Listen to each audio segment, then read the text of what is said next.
Chevron, in the mid-60s, deliberately dumped over 18 billion gallons of toxic wastewater into the Ecuadorian Amazon. Thousands of people, indigenous and campesino people in Ecuador, are suffering a massive public health crisis, and now there's a huge historic litigation against the company. They're facing a $27 billion liability. When two of the Ecuadorian leaders in the case won the Goldman Environmental Prize last year, Chevron hired this public relations guru named Sam Singer. He's basically a PR crisis expert. He is a attack dog. He's known for being hired by the zoo when a tiger jumped out and killed a little child. They hired him to essentially attack the Ecuadorians. They ran full-page ads in the San Francisco Chronicle calling the Ecuadorian heroes. He called them international con men. And this man is representing this company. He's actually one of the major players in the current ad campaign, "Will you join us?" which is essentially asking and saying to individuals that Chevron is doing their part. So why don't you do your part by taking your golf clubs out of your car more or turn the light bulbs off more? What we've done is we've created an ad campaign to expose the hypocrisy of Chevron. And right now, we're taking over the city to do just that.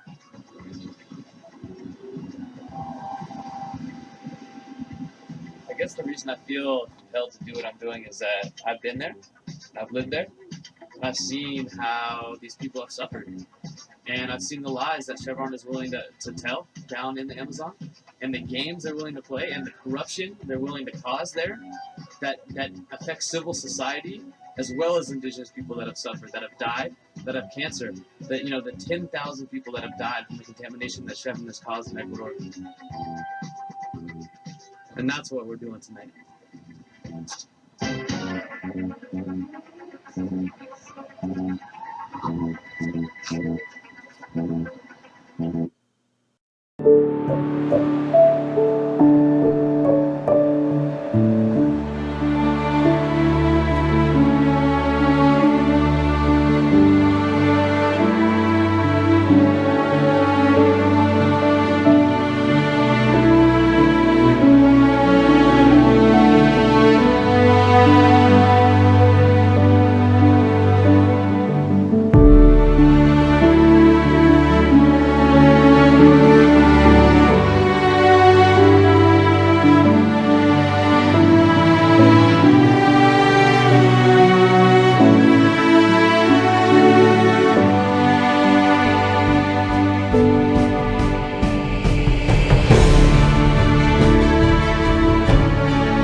We are a company called Chevron, a steady, reliable presence in a changing world. As one of Latin America's largest international oil and gas companies, we are the power of human energy. Chevron.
Yo!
here? Okay. The news. Petroleum. No. No. Check it again. Well, you want to smell it? I think it is.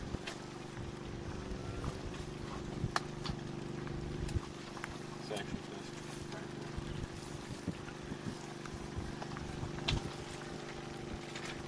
No. No? No, Okay. it is. It is. It is. I mean, because I don't know It what is. this is.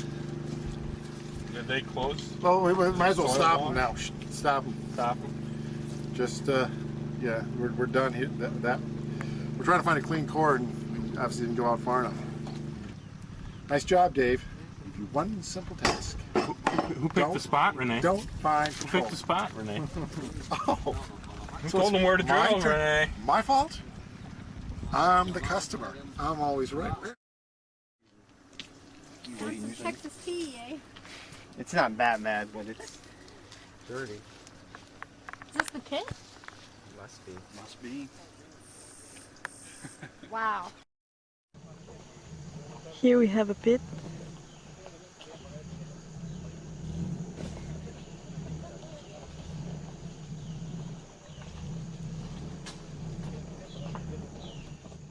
Una probadita, a ver cómo está.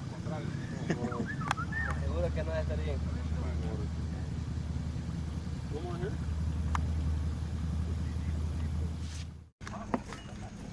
No. This one. See, yeah.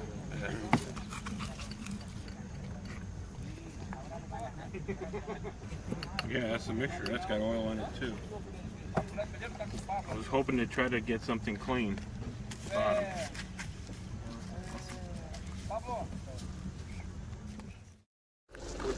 Well, that would have been yours, Dave, because you kept finding oil in places where it shouldn't have been. Right. Why you hire consultants? Shoot the messenger. It's why you hire consultants. Blame the consultants. We can find it where it's not supposed to be. And then it's your fault, not our fault, for putting it there. See?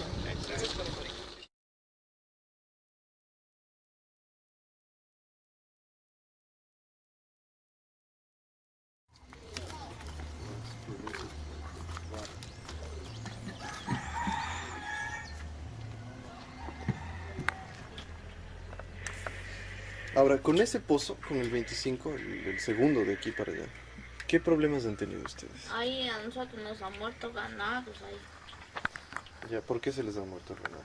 Será porque toman el agua, porque ahí se derramó el crudo. Hace tiempos todito eso era puro crudo, todito ese desagua. Y de ahí vinieron y taparon y dejaron ese crudo, ese hielo del pantano. Ahí es puro crudo, es en medio es una nata, nomás medio se hunde para allá. ¿Dónde está el pantano? ¿A este lado? Sí, ¿De donde está el foso Sí. para este lado? sí.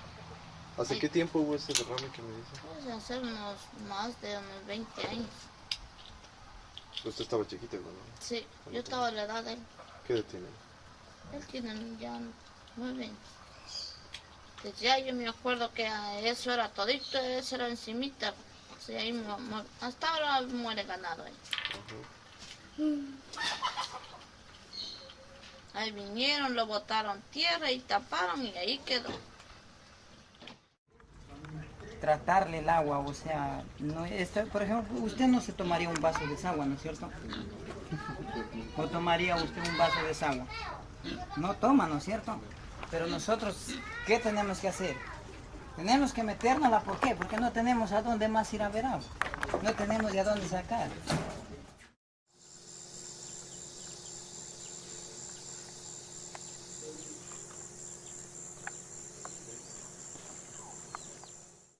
Entonces, yo tengo matado unos 2, 3 hijos así.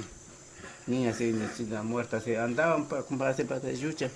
Andaban hasta puro crudo andaban. Después con tenencia morían. ¿Sí? Que ayuden. Venían, sí vamos a ayudar, sí vamos a pedir. Sí vamos a mandar alguna cosa así. Hasta aquí no, ya son más de 20 años. Como ustedes que vinieron así, sí vamos a ayudar. Si les llevan, nosotros vamos a hacer reconocer. Pero hasta aquí no llega.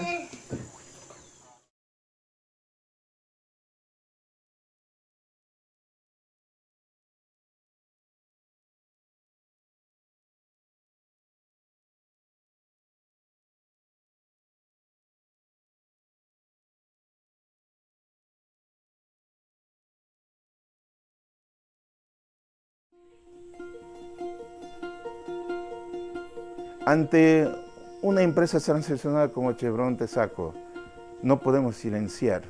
Nuestros derechos están encima del valor económico. Nuestros derechos no son negociables. Nuestros derechos nunca podemos poner precio. Nuestros derechos es irrenunciable. Ellos no les importa la vida. Ellos lo que quieren es saquear, destruir, contaminar el territorio donde nosotros vivimos.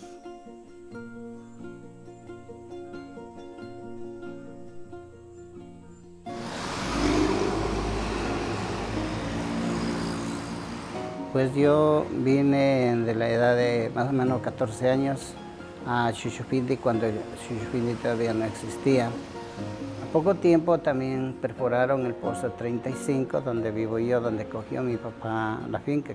Mi papá como que a veces se preguntaba, ¿no será malo esto? Pero cuando conversaba con los de la compañía, decía, no pasa nada, no pasa nada, nosotros, si esto es medicina, este petróleo, eso mejor le va a hacer bien. Cuando salíamos al recreo y llovía especialmente, nosotros corríamos a las piscinas de petróleo porque era como sentarnos en una hamaca porque la capa de petróleo era tan dura y nosotros saltábamos ahí.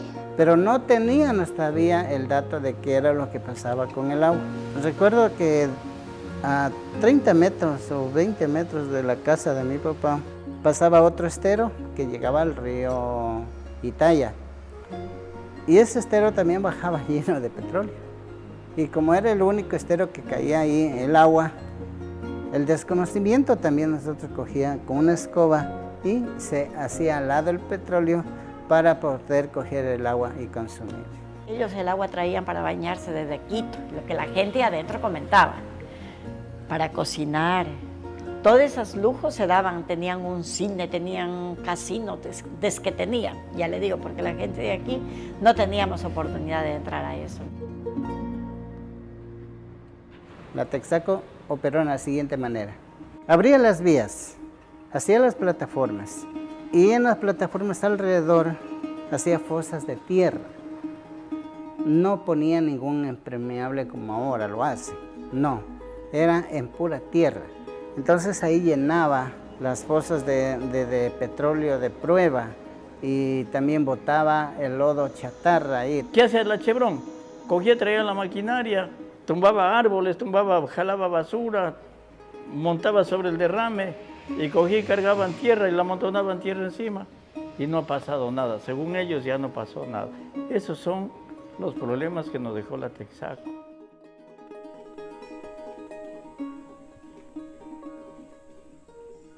Aquí está el crudo de lo que está quemado, de lo que está hecho sólido. Y mire cómo está aquí el crudo. Vea. Vea cómo está el petróleo. Esto es puro crudo. Todo esto es una plancha. 5 hectáreas hay de crudo de esto. La compañía cuando hizo esto, vino tapando desde allá de la casa para acá, vino botando una capa de tierra, más o menos 1 metro así, de suelo, recomponiendo y dejando esto.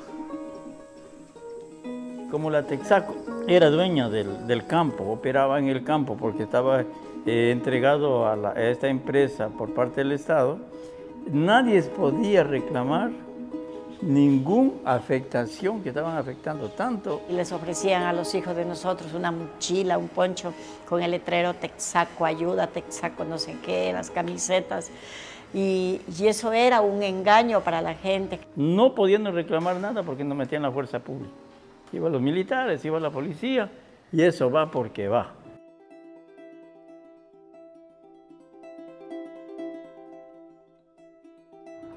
Yo vine para acá porque tengo un problema en mi cuerpo, manchas en el cuerpo y producto de beber, tomar y bañarme, cocinar el agua contaminada. Me dieron un cambio a este lugar y yo pensé que venía a un lugar más bueno y justo caigo a lo peor porque aquí tenemos más contaminación. Como a los 7 años comienza a aparecer el cáncer. Comienzan a morir las mujeres, comienzan a morir los hombres, también con la afectación de cáncer a los huesos. Gente que trabajó en la Texaco tuvieron muchos problemas y murieron, han muerto muchísima gente. Mi papá empezó a enfermarse. Ella se sentía mal con el estómago, fue decayendo y finalmente murió en 1985, antes que se vaya a la Texaco. Tengo una prima que se crió aquí, en donde es el aeropuerto, donde era el petróleo, que era regado por todo lado. Ahorita está con cáncer terminal en la provincia del Oro. Otra prima mía que se crió ahí, la misma cosa, hace un año falleció igual con cáncer al útero. Las cosas eran por el mismo hecho que el petróleo se regaba, llegaba a los ríos, uno se iba, se bañaba, se lavaba, se cogía, se cocinaba, se tomaba sin hervir esa agua. Yo me puse a lavar ropa en el río y me caí con cáncer ahorita. Y los ríos son puros contaminados, dijo aquí, puro petróleo.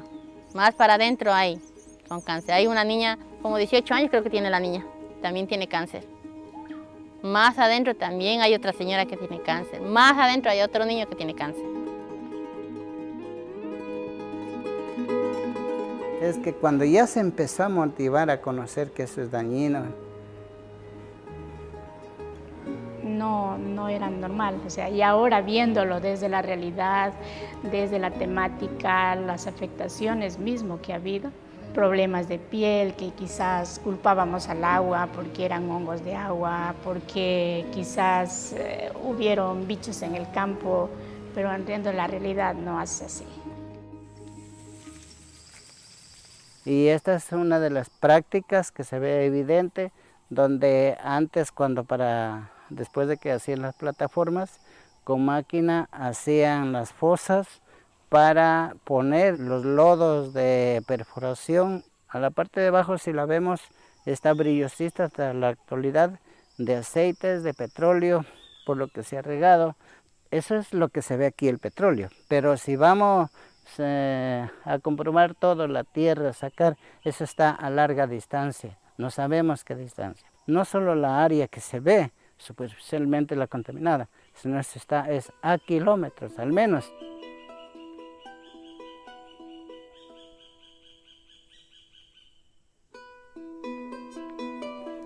Claro, entonces la contaminación va de aquí, pues sigue la contaminación aquí, no sé, pues para allá abajo, río abajo, es todo la gente que consume los animales, todo, entonces estarán afectados todos de esa contaminación. Esta guerra silenciosa de los químicos, de la contaminación, es aún más perjudicial porque uno va muriéndose lentamente. Yo vengo de otra provincia donde quizás hay cosas que no se dan bien, pero no a la igualdad que hay acá. Hay que hacer algo. Siempre decíamos, hay que hacer algo. Hasta que nació la idea de hacer esta organización que la tenemos también aquí luchando.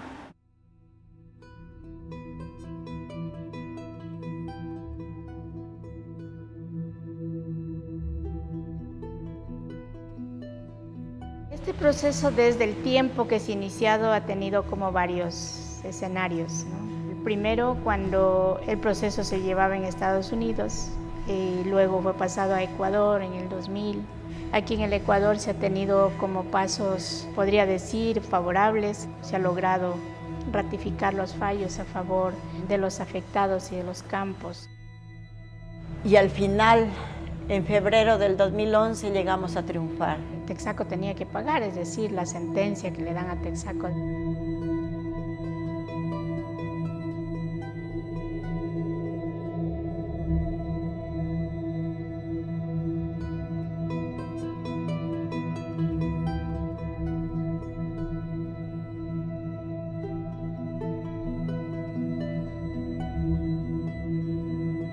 Triunfamos, pero no se dio lo que nosotros esperábamos, que era la recompensa. Chevron Texaco inventa algo no existente. ¿Cómo es posible que ellos son los destructores y hoy quieran lavarse las manos, como se dice, acusando a los propios afectados? Los abogados de Chevron dicen que somos un poco de ambicionistas, que queremos robarle la pobrecita Chevron. Y no saben que ellos son los primeros ambiciosos. Ellos son los que mediante corrupción compran jueces, tribunales. Ellos son los que han utilizado falsos testigos y hoy pretenden ser víctimas. cuando ellos son autores de esos delitos. Ellos dicen todo es fraude, o sea, ellos no creen en nuestras cortes, en nuestra justicia, pero nosotros sí creemos, por algo en cada país tiene sus cortes y tiene su justicia. Entonces para nosotros también juzgamos que también es corrupción allá, porque saben bien que aquí hay el daño, el perjuicio, saben en las cortes internacionales que aquí se dio una sentencia, y por qué ellos no rectifican eso. Tienen el temor, como han sido los intocables, que los otros países que también están afectados en las mismas condiciones, les van a caer encima.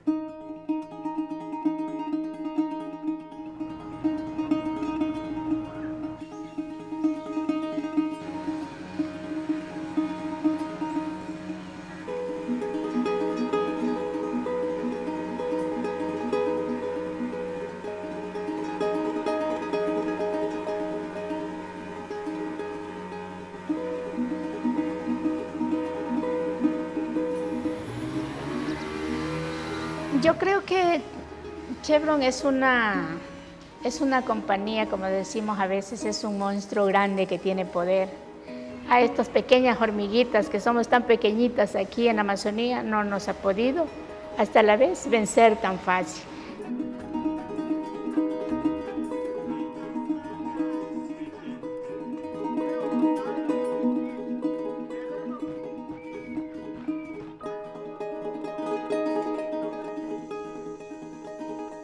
Lo que pedimos es que la empresa sea justa de lo que causó daño, de lo que contaminó, acepte su realidad y reconozca los errores y ayude, ¿no?, a remediar, a restaurar, a limpiar todo lo que quedó. Podrán ver de aquí 10, 20, 30, 100 años, estarán esas pruebas.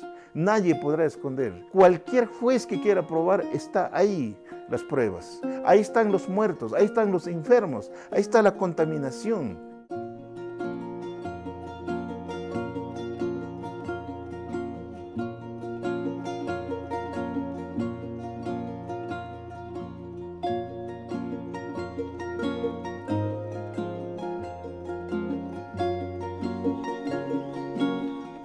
La lucha por la vida continúa. Los hijos de mis hijos querrán ver una selva, ¿no? Igual los hijos de mis hijos, los que vengan. Para nosotros, cuando hablamos de derechos humanos, no estamos hablando cuando están muertos 100, 200, 300 o 1 millón de personas. Para nosotros, las nacionalidades, cuando hablamos de derechos humanos, es que no haya afectación, ni uno solo haya muerto. Es nuestro derecho amar y defender la vida.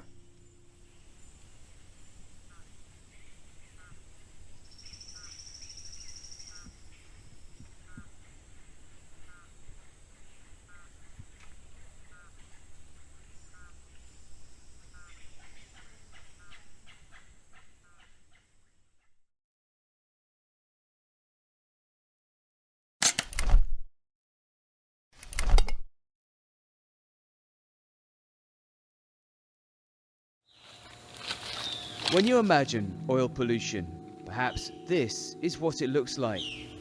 Sticky crude. Here's a lake full of it.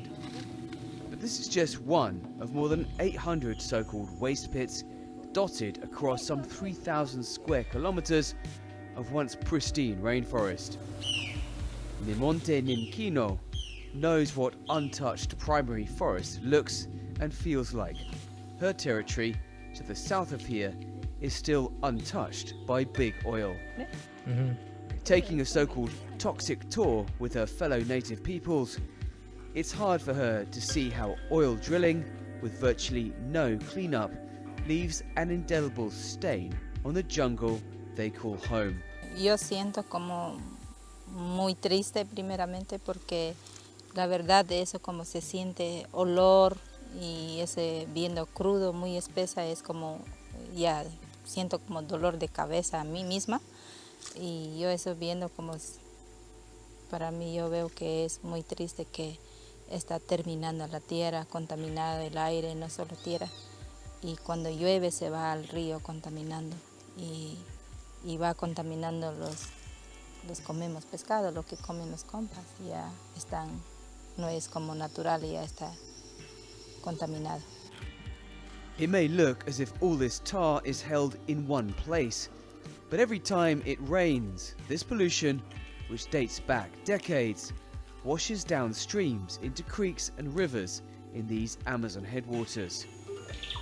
The Siona, Sequoia and Kofan indigenous people say it's a constant and ongoing source of new pollution. To find the visible signs of oil pollution in an area bigger than Rhode Island, you have to look for it. But beyond the tar pits and the gas flares, the real contamination is already in the ecosystem. It's in the water and it's entered the food chain. And for people who live off the land, that's devastating. The US oil company Texaco drilled here from the mid-1960s to 1992, flouting the environmental standards it would have had to uphold back home. Chevron bought Texaco in 1993, assuming, say Ecuadorian lawyers, the liability for the environmental damage. But the company says it paid out $40 million to Ecuador to remediate the damage, thus freeing itself of any responsibility. After several trials, rulings and sentences, Ecuador's Supreme Court decided in 2011 that Chevron had to pay $9.5 billion for reparations and a cleanup. The company has never paid up, says the longtime lawyer for the victims, Pablo Fajardo. Hizo una operación en la Amazonia Norte de Ecuador. De forma intencional contaminó la Amazonia Norte de Ecuador. Los pueblos indígenas le seguimos un juicio, le hemos ganado el juicio, está la sentencia en firme y Chevron se niega a pagar. Estamos en esa batalla para que pague lo que nos debe. Ese es todo el caso. Es súper sencillo. Chevron, which no longer operates or has assets in Ecuador, sent this response to CGTN. Having lost repeatedly in international courts, the lawyers behind the Ecuadorian judicial fraud against Chevron are once again resorting to PR stunts, like dishonest toxic tours in the Amazon, to advance their extortion scheme.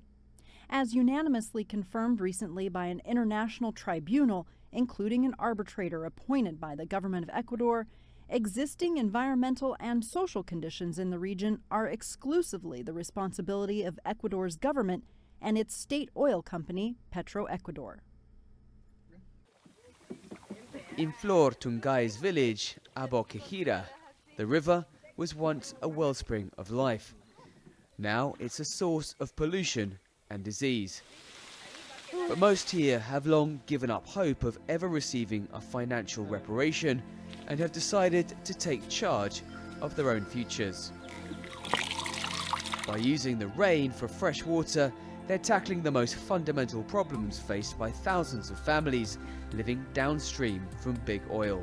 Sick and tired of decades of ongoing oil pollution which has made the river water undrinkable, the Siona people have taken matters into their own hands, and they've installed these rainwater catchment systems which provide every family in the village with fresh drinking water. The children can bathe and drink without a care. So far, more than 1,000 tanks have been installed in over 70 villages, and 86% report better digestive health. Emergildo Criollo, from a neighbouring Kofan village, explains how the rainwater flows from rooftop gutters into a biosand tank, passing through a complex layer of natural filters. Bacteria, organic matter, and even heavy metals are removed until potable water flows into the adjoining storage tank. Activist Mitch Anderson and his NGO Amazon Frontlines have been working with the Siona to help them build their own solutions. Really, I think this is a conflict between two different ways of seeing the forest. You know, the government and the industry sees the forest as a place of extraction, a place to exploit, essentially, whereas indigenous peoples see the forest as their home, a place to be that needs to be cared for, a place that you live in. Indigenous peoples never poison their fishing holes, for instance. The oil companies did that.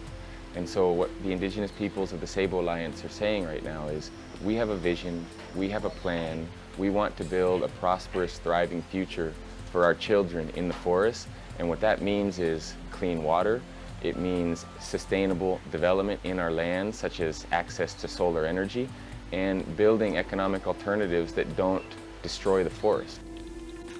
Meanwhile, elders gather in the village's ceremonial hut. Here, women still make traditional ceramics, and shamans gather to make and imbibe yoko. Made from a rare local vine, they believe the bitter concoction cleanses the body and mind. And it comes with a caffeine jolt 10 times the strength of an espresso. Customs root these people to their land, which shields, to a degree, the younger generation from the temptation of cash-in-hand jobs with the oil industry. The drilling didn't stop with Chevron. Ecuador's state oil companies and foreign multinationals are still pumping oil out of the jungle here. And despite the promise of development, Flor feels the industry has done nothing to improve their living standards. Ellos siempre nos toman el pelo, decir así en otras palabras vulgares, nos mienten, pero no es así. Toda la riqueza sale de nuestra selva, de nuestro bosque, y quienes se aprovechan son ellos, pero a nosotros nos dejan contaminado. El gobierno, los gobiernos de turno siempre mienten, dicen que ya no vamos a hacer más contaminación. Emigildo Criollo knows where to find the thick crude which still fills streams and lakes, which are often hidden from view. Now 59 years old, this indigenous Kofan remembers how his first contact with outsiders was with oil workers. His first brush with the outside world proved utterly heartbreaking and galvanizing. La compañía llegó aquí en la Amazonía en 1973 y ese tiempo nosotros no sabíamos nada, ninguna palabra de español, totalmente solo en propio idioma. Y aunque llegó la compañía, no podemos ni reclamar, aunque derrame pasa todo el día regando, fluyendo al agua y nosotros no podemos reclamar. Y ese tiempo yo tenía 16 años, estuve con mi familia y tuvimos el primer hijo. Mi esposa cuando está embarazada, ella tomó agua contaminada sin saber nada. Y después de dar a luz, mi primer hijo no puede desarrollar. Después de 6 meses hicimos análisis en clínica en Limoncocha, después llevé a Hospital Bozán en Quito, pero después de estos análisis se falleció el primer hijo. Some years later, his second child, aged 3, also died.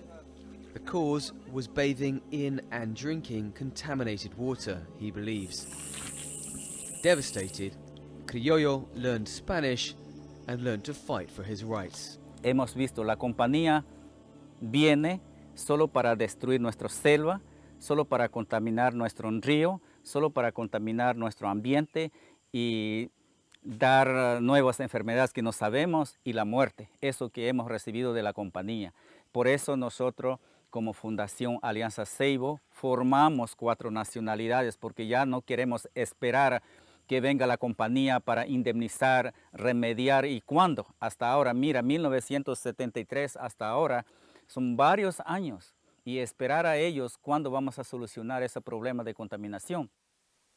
Along with dozens of other villages, Criollos has installed solar panels for each home, meaning energy self-sufficiency and a nighttime light for reading and studying. After a bitter 25-year battle, which has been characterized as one between David and Goliath, the Chevron case continues to hit the headlines. Taking a break from touring Latin America, rock star Roger Waters made a flying visit to this far-flung corner of Ecuador's Amazon and met some of the plaintiffs in this lengthy lawsuit. After a delayed flight, the former Pink Floyd bassist made a rushed toxic tour. I have seen much evidence and many photographs of these toxic pits. I know what they're like. I have been following this story for many years now. He visto montones I believe in the toxic pit at the end of that green path. There is the evidence, okay, Esa es la which we've evidencia. seen. So this Hemos is a visto. desperate situation, but we, activists around the world, are very proud of the Ecuadorian people fighting Chevron in the way that you are, and we will help you as much as we can until the fight is won. With that, Waters was driven back to the tiny jungle airport alongside the plaintiff's US lawyer, Stephen Donziger, who later spoke to CGTN. No case should last 25 years. This is the 25th year. And if this case were Apple or Samsung or some big company, it would have ended 2-3 years. So why is it that the indigenous people of Ecuador and the impoverished farmer communities have to wait 25 years for a result? It's not fair. Perhaps what gets lost in the twists and turns of this lawsuit is what's most important, that the people here still live with the pollution, day in and day out. But the indigenous now have their own development model, which is strongly in line with international consensus on combating global warming. And it doesn't include fossil fuels. Nosotros somos de selva, nosotros viviremos en la selva, porque selva, territorio, nos da vida a nosotros. El dinero no es vida, dinero se acaba mañana. Para mí es eso, yo veo, dinero no, dinero mañana se acaba. ¿Qué es importante? Importante es agua, tierra, bosque, es vida para nosotros. Como mujeres, porque nosotros nacimos y nuestros abuelos defendieron y así vamos a defender nuestro territorio. They've decided their future doesn't depend on companies, lawsuits, or even the state. It's something they can build for themselves.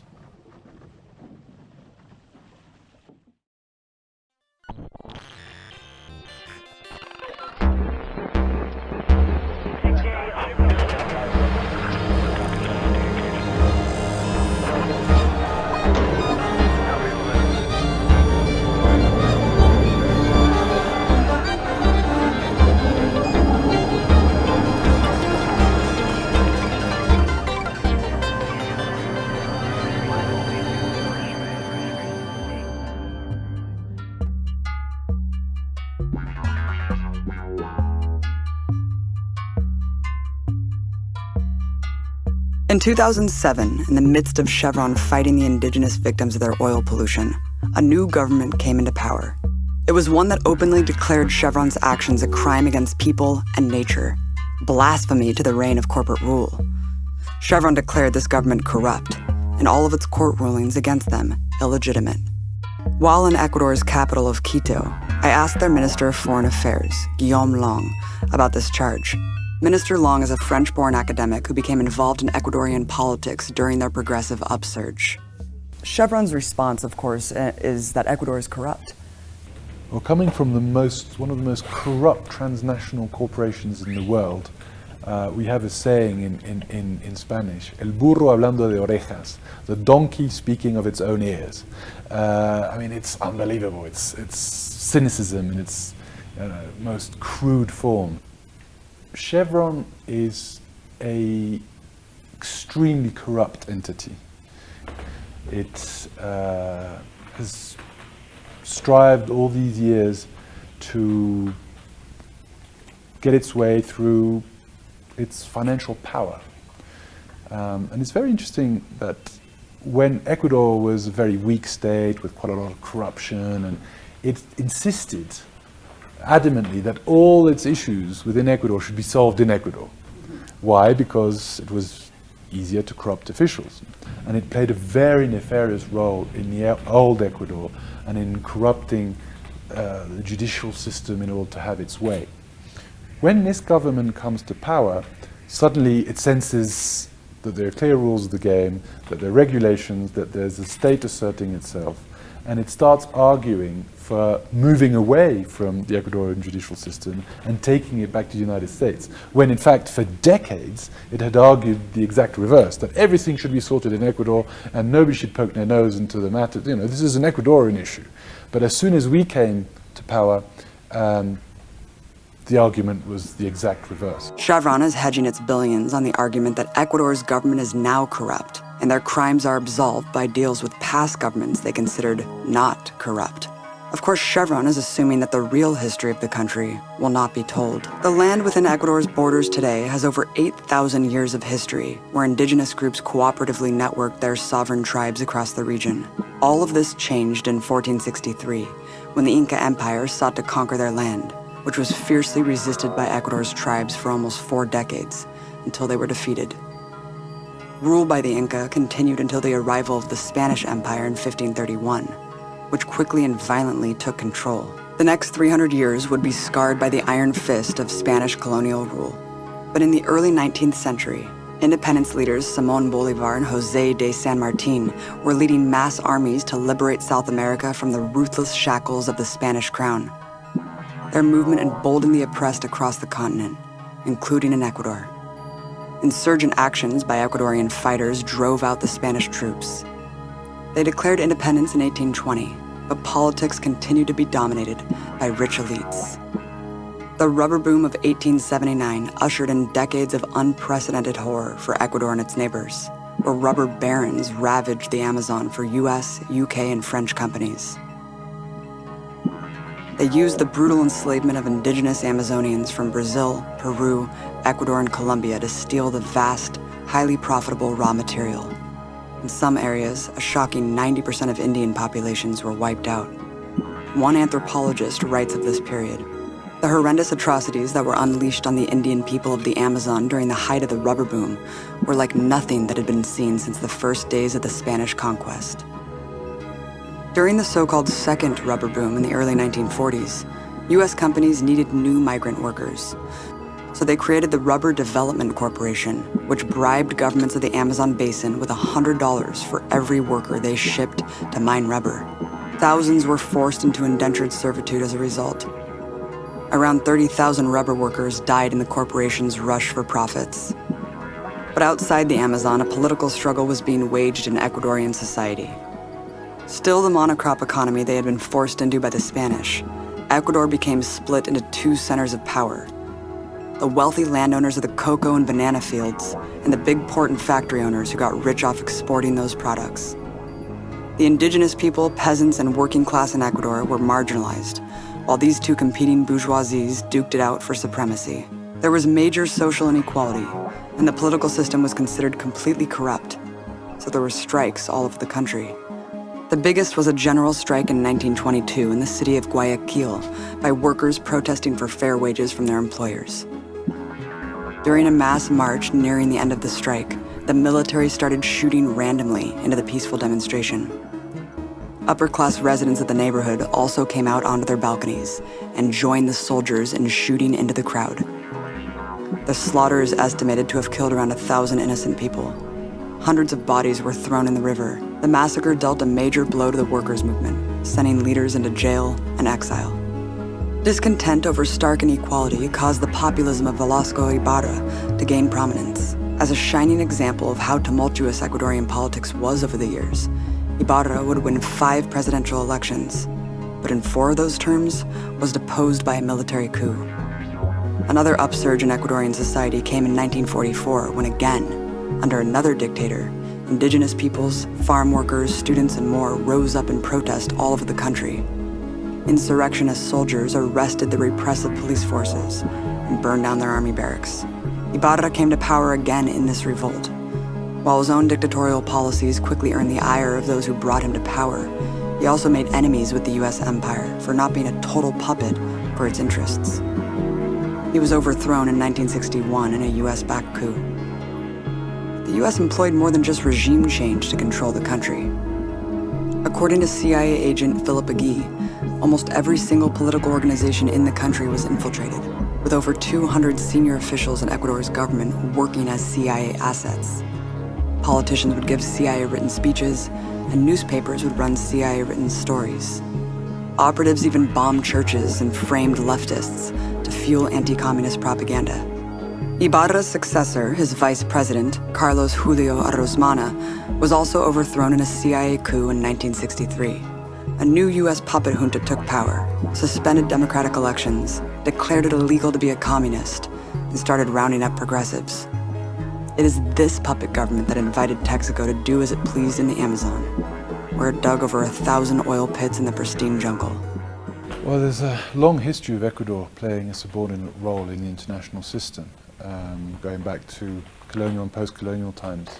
Ecuador for many decades played a very peripheral role in the international system through the production of raw materials, a plantation economy, importing throughout the 20th century manufactured goods from industrial powers, and basically inserting itself in the international economy through bananas, then later on seafood, before that 19th century cocoa, of course, so according different periods in history, inserting itself with different products, but always raw materials. And then oil came along in the 1960s and 70s, and it was at the time seen as it would save the Ecuadorian economy, it would make Ecuador and Ecuadorians prosperous, but of course it was a new raw material, and in fact many mistakes were made, including letting all these transnational corporations come in without any rules, without any regulation, without any presence of the state, without any institutions or institutionality, and reaping meager benefits from multinational companies that used to do pretty much what they wanted in a very corrupt context with a very weak state. A corrupt state and control by the U.S. fueled the movement for progressive change. In 1979, Jaime Roldos became president on a popular platform of opposing U.S. policy and doubling the minimum wage. The Roldos presidency coincided with a new assault by the U.S. empire on leftists across Latin America, known as Operation Condor, where U.S.-backed death squads along with state forces killed an estimated 60,000 people.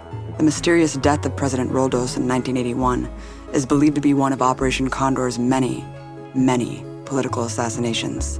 Ecuador's entire modern history is one dominated by outside empires, aided by its own corrupt elites. The legacy of underdevelopment, coupled with the ravages of neoliberalism, set the country deeper into unrest. In the late 90s, Ecuador entered into its worst economic crisis ever. Millions fled the country to find jobs. 16 banks collapsed, and the currency became taken over by the US dollar. It was under this major crisis that the Ecuadorian government signed off on a remediation process that was nothing more than a quid pro quo between Texaco and elite officials in the country.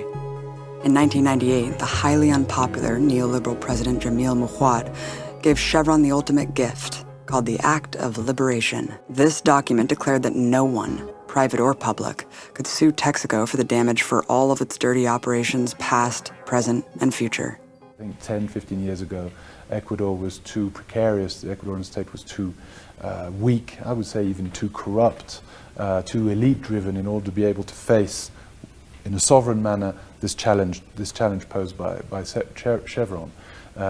We were completely permeated by foreign domination. We even had a US military base in Manta. All sorts of aspects of sovereignty.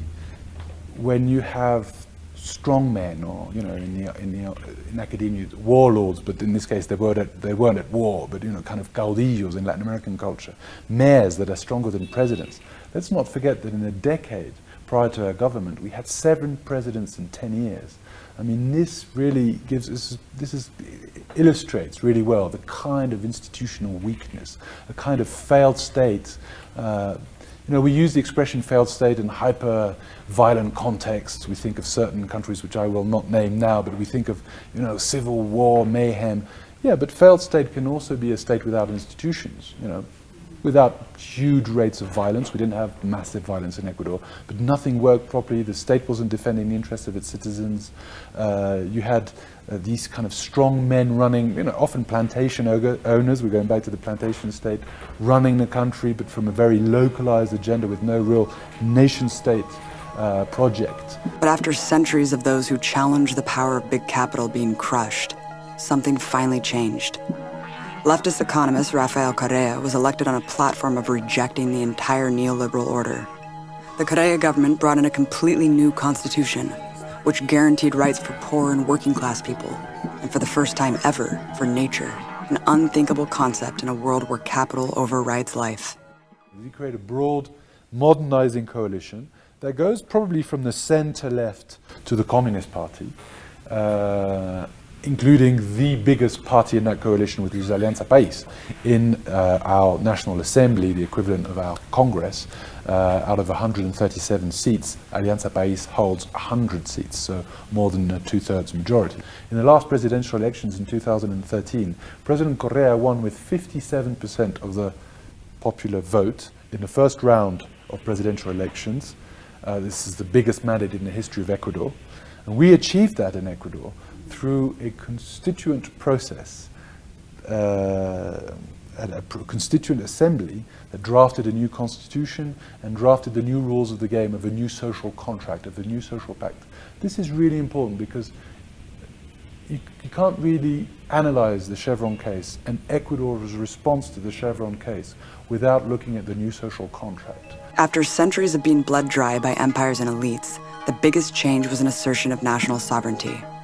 Ecuador kicked out the U.S. military base in Manta, raised taxes on banks and the super rich, and stood up to big oil, including Chevron Texaco. Entonces, Chevron, con todo su poder económico, ha alargado el juicio. Compraba, es una empresa corrupta y corruptora. Hay varios testimonios de gente que fue presionada por Chevron. Uno de los testigos claves de Chevron para decir que el sistema de justicia ecuatoriano es corrupto, es un juez corrupto que fue comprado por Chevron, lo tiene con su familia en Estados Unidos pagándole un gran sueldo mensual o una gran subsistencia mensual. Entonces, con esas argucias demoró el juicio hasta que vino nuestro gobierno. Fue el único al que no pudo comprar Chevron. En los demás gobiernos tenía gran influencia y por eso dice que nosotros nos involucramos en el juicio. Es todo lo contrario. Por primera vez hay independencia en el juicio. Y como hubo independencia, se le dio la razón a quienes la tenían, los indígenas amazónicos.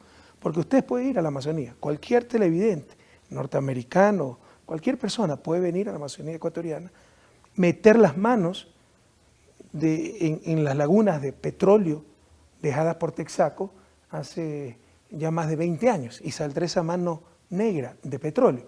Clearly, Chevron wasn't expecting this kind of sovereign, government to come in 2007 and actually say, yeah, this is not right. Ecuadorian people have been victim of this behavior of a multinational without getting involved in the judicial proceedings at all, but saying it, because there's a historic and a political responsibility on behalf of any ruler to say, yes, my people have been affected by this company. And so there's been a major attempt and also a legal, juridical, international strategy to try and imply that there's been meddling on behalf of the Ecuadorian government in judicial proceedings. In 2009, Chevron made its most drastic legal maneuver yet. It brought Ecuador to the Permanent Court of Arbitration at The Hague. But don't be confused by the name. The Hague was simply being used as a venue. The court itself was a body created to settle investment disputes for the World Bank. Ecuador was forced to face Chevron in this court under the authority of a bilateral investment treaty signed between the U.S. and Ecuador. Arbitration mechanisms do not operate in the interest of the majorities, do not operate in the interest of law, and are not fair at the end. And the case of Ecuador, I think, is very emblematic. Bilateral investment treaty is very important, but because it's a very strong tool. But it's incredible because the bilateral investment treaty with the U.S. entered into force in '97, but Chevron ended its operation in Ecuador in '92, and now they're applying the bilateral investment treaty retroactively, and they're using that as a protection mechanism to say, yes, Ecuador is responsible. They did not respect the bilateral investment treaty with the U.S. Impossible to respect a treaty that didn't exist in '92. UNCTAD, the UN Conference on Trade and Development, they did a study on the arbitration mechanisms, and they have numbers that are shocking. Shocking in terms of saying that the same judges, because since there is not a court, a specific court, it's a group of judges that are in charge of the arbitration processes. It's the same group of 20 judges. They receive millions of dollars, and the whole system is corrupt. Yeah. and this is being proven by the UN itself. But, right. Countries do not stand up and say, we cannot accept that. We cannot accept CIADI, we cannot accept right. the arbitration courts that are operating in that way. And they have a list of, I think, 20 judges that they are the same. It's a business that put, in risk the right to development of countries like Ecuador. Estos tratados de protección recíproca de inversiones, con eso el capital tiene más derechos que los seres humanos. Si aquí un ciudadano se siente afectado por el Estado y quiere llevarnos a una Corte Internacional de Derechos Humanos, tiene que agotar primero todas las instancias jurídicas nacionales. Con estos tratados, una empresa privada ya puede llevar un Estado soberano sin ningún trámite a estos centros de arbitraje, donde todo está en función de la transnacional y del capital, porque los mismos árbitros no son de carrera, son árbitros ad hoc, normalmente abogados de estas compañías petroleras. El asunto es descarado. Among many allegations at The Hague, Chevron declared that the Ecuadorian government should have prevented the lawsuit against Chevron in the first place, based on its sham remediation deal with President Mahuad. Dirá Texaco, Chevron Texaco dice que es nuestra empresa estatal, que después continuó operando, la que contaminó. Pregúntele a las comunidades allá, centenas, miles de personas, y le va a decir que nadie más operó ahí, solo Texaco. Ellos fueron los que contaminaron. Entonces, finalmente se le dio la razón a quienes la tenían, pero así es el poder económico. Esta gente se cree sobre los estados, se cree sobre la justicia. Pusieron una serie de incidentes legales, empezaron una campaña brutal de desprestigio contra nuestro gobierno, contrataron a empresas de relaciones públicas para decir que nuestro gobierno es corrupto, que nos involucramos en el juicio. Nos pusieron un juicio a nosotros en La Haya con estos tratados de protección recíproca de inversiones, argumentando que el Estado ya había firmado que se había limpiado todo, efectivamente en el 98, con corrupción. Malos funcionarios dijeron que todo se había limpiado, pero ahí está la realidad. Yet the World Bank's private tribunal ruled in favor of Chevron. It ordered the Ecuadorian government to stop all efforts in the country to collect the $9.5 billion judgment against the oil company, and to prevent the plaintiffs from pursuing their cases in countries where Chevron is stashing its assets. In the end, the Ecuadorian state was forced to pay $112 million to Chevron by this small private World Bank court, which essentially gave itself the authority to override the decision of any court, of any sovereign nation. By contrast, there is no international court that wields the authority to make Chevron pay for human rights and environmental crimes. And this situation could soon be raised to a new level with the Trans-Pacific Partnership, where the US, along with 11 other countries, are signing on to an agreement that will institute secret corporate courts just like this one, tasked with undermining laws of countries if their profits are impeded.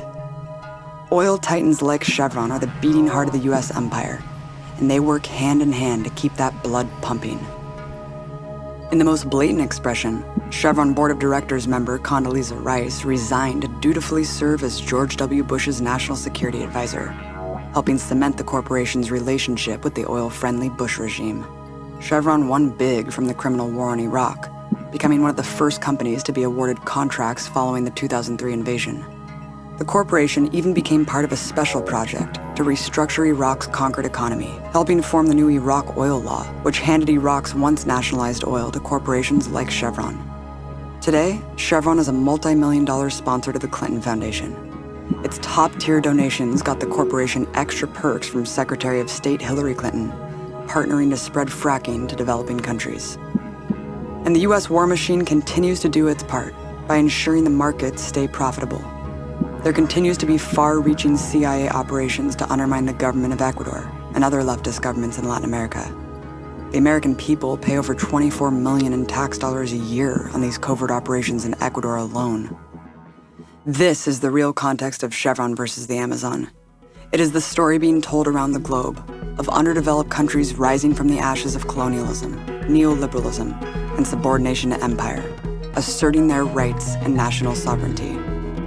If Chevron is held accountable, it will send a message to the kings of this decaying social order that the people can unite, organize, and win. Only the defenders of the torrid past of corporate hegemony over human beings, enforced by war and terrorism, only they can deny that Chevron must pay what it owes to the people of the Amazon. But regardless of whether they pay or not, the truth about their terrible crimes have been exposed. A movement connected across the world, and a new tide against corporate impunity on the rise.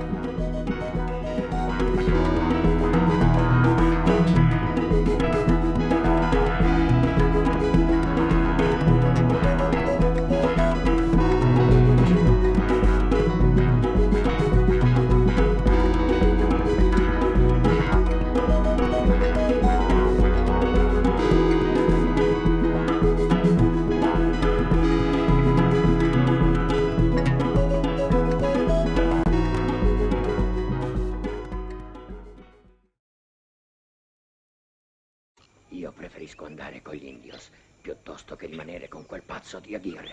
Quello là è più alto di me di una testa. Vuoi provvedere? La la la.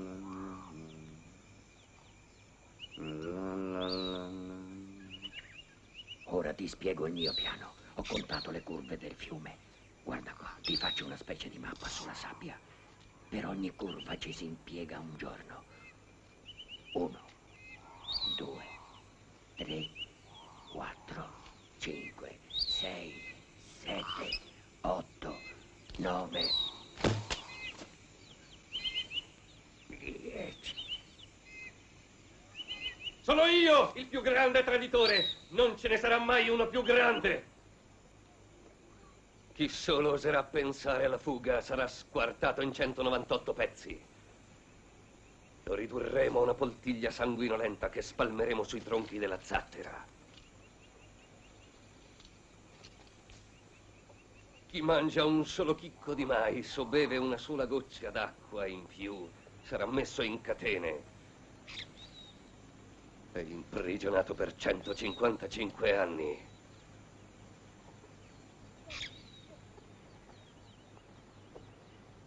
Se io, Aguirre, voglio che gli uccelli cadano fulminati, gli uccelli devono cadere stecchiti dagli alberi. Sono il furore di Dio. La terra che io calpesto mi vede e trema.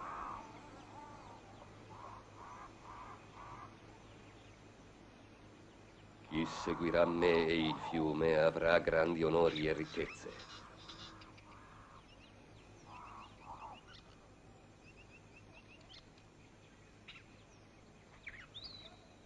Ma chi diserterà?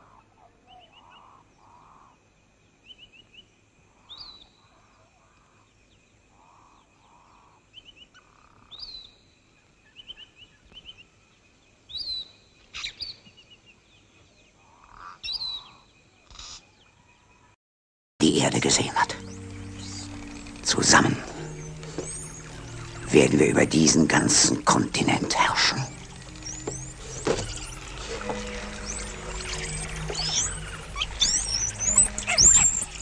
Wir halten durch. Ich bin der Zorn Gottes. Wer sonst ist mit mir?